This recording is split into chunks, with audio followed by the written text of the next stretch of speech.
Status নিয়ে তোলপাড়। মির্জা ফখরুলের বক্তব্যের প্রতিক্রিয়ায় নাইট বলছে যে জরুরি অবস্থা বা 111 সরকার আনতে চাচ্ছে বিএনপি। আসলে কি 111 আসতেছে?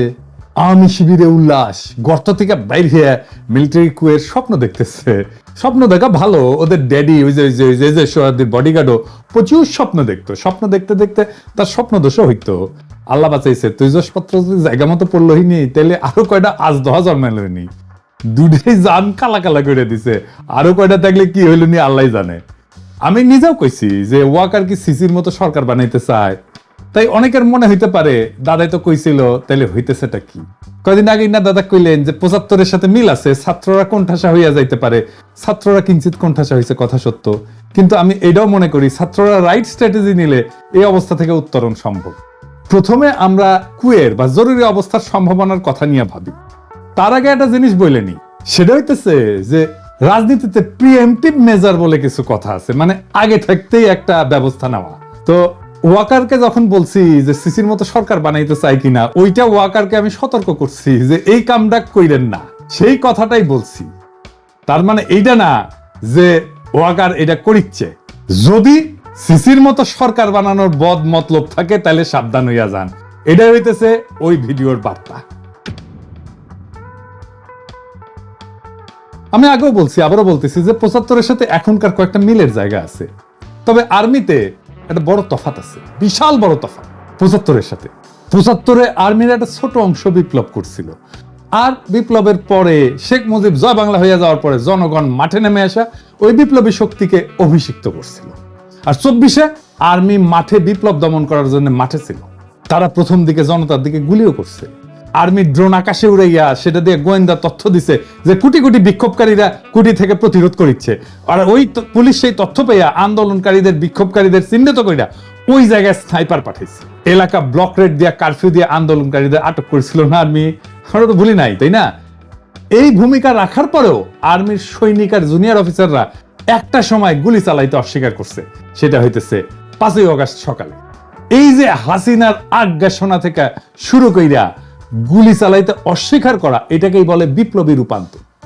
আর্মির এই সেকশন মানে জুনিয়র অফিসার আর সৈনিক লেভেলে একটা বিপ্লবী রূপান্তর ঘটিছে। এই আর্মি হাসিনার আর্মি না, এই আর্মি জনগণের আর্মি, জনতার আকাঙ্ক্ষার সাথে থাকা এক গণমানুষের বাহিনী, এক গণবাহিনী। এটা আমি আর্মিকে তেল দেওয়ার জন্য বলতেছি না। আপনারা যারা 5ই আগস্টের রাস্তায় ছিলেন তারা জানেন যে এই আর্মি জনতার পক্ষ হয়ে হাসিনার পুলিশের বিরুদ্ধে, ছাত্রলীগ যুবলীগের গুন্ডাদের বিরুদ্ধে গুলি ছুটতেছে।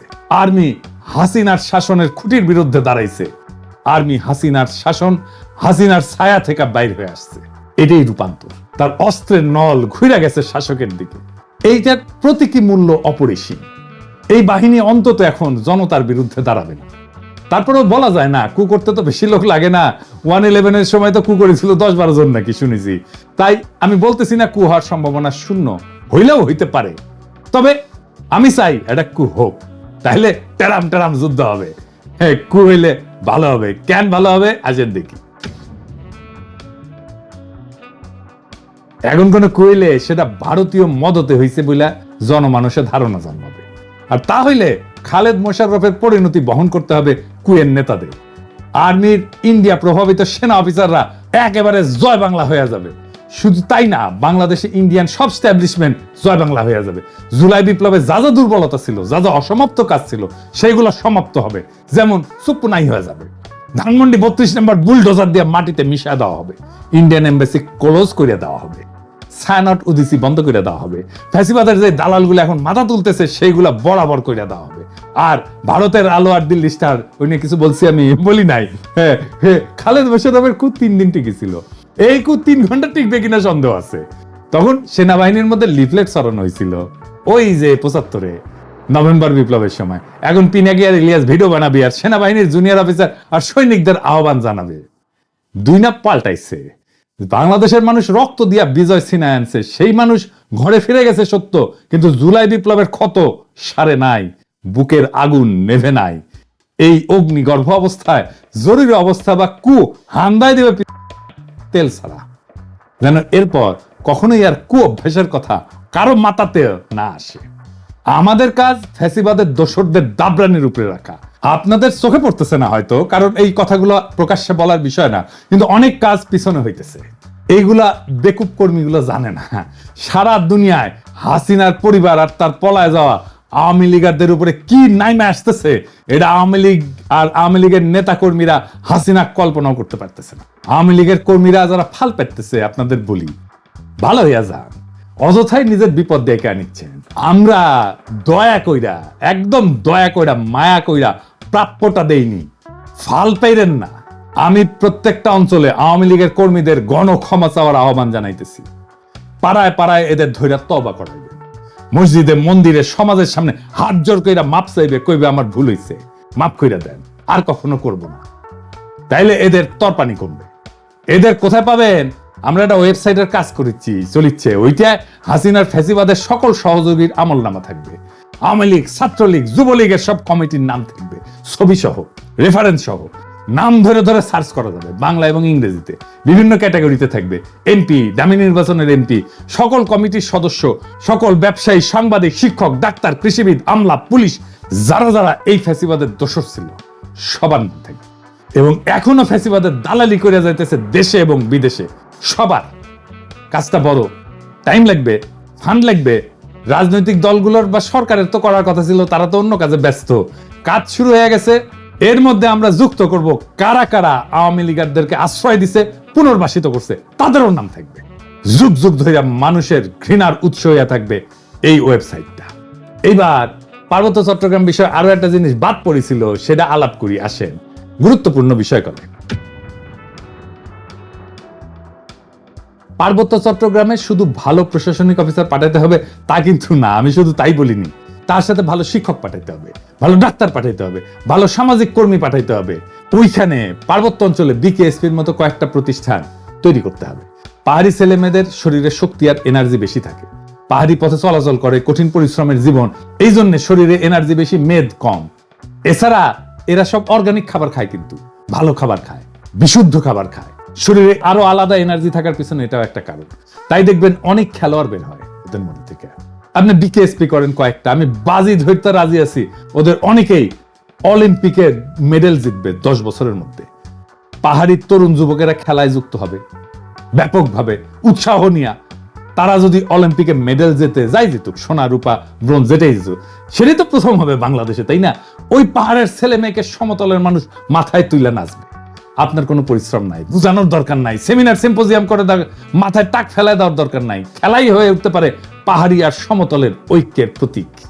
বিশাল কাজ হয়ে যাবে। আরে ভাই, রাজনীতি তো আছে, কিন্তু আপনার আগ্রহ, উৎসাহ, মোটিভেশনের একটা জায়গা লাগবে তো, যেটা নিয়ে আপনি আনন্দিত হবে, যেটা নিয়ে আপনি আপনার জীবনের সমস্ত দুঃখ কষ্ট ভুলে যাবেন। আপনার দুঃখ কষ্ট ভুলে ফেলার প্রতীক হয়ে উঠবে ওই পাহাড়ের ছেলেটা যে অলিম্পিকে একটা মেডেল নিয়ে আসছে। খেলাধুলার মাধ্যমে ওদেরকে যদি সংযুক্ত করা যায়, সারা দেশব্যাপী একটা যোগসূত্র তৈরি হবে পাহাড়ি এবং সমতলীদের মধ্যে। আমার পাঠক দর্শকদের বলি, আমার ক্ষুদ্র ভ্রাতারা স্লোগান দেয়, 7 সিস্টার থাকবে না রে। ভাসানির রেফারেন্সে বলে, আসাম আমার, 7 সিস্টার তো আমার। এই 7 সিস্টার কেন ভারত রাখতে পারতেছে না? পারতেছে না কারণ এই জাতিগোষ্ঠীর সাথে ন্যায্য আচরণ করতেছে না।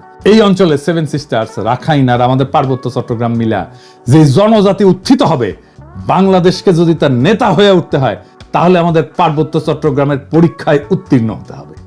এইটা আমাদের টেস্ট কেস। কয়েক লাখ পাহাড়ি নাগরিকদের যদি আমরা আস্থায় নিতে না পারি, আমরা এই অঞ্চলের নেতা হব কিভাবে? কোটি কোটি মানুষের পারবো না তো। তাই আমাদের মাইন্ডসেট এমন ভাবে তৈরি করতে হবে যে আমরা বাংলাদেশ পথ দেখাবো। ভারত যে সমস্যার সমাধান করতে পারে নাই, যে কারণে 7 সিস্টার আজকে অগ্নিগর্ভ, সেই সমস্যার সমাধান আমরা দিতে পারবো। এই আস্থা তৈরি করতে হবে, এই আস্থা তৈরি করতে পারতে হবে। এই অঞ্চলে যদি কয়েকটা নতুন রাষ্ট্র তৈরি হইতে পারে, তাহলে তাদের সাথে একটা কনফেডারেশন গড়ার উদ্যোগ নেবে বাংলাদেশ। সেই প্রস্তুতি রাখতে হবে।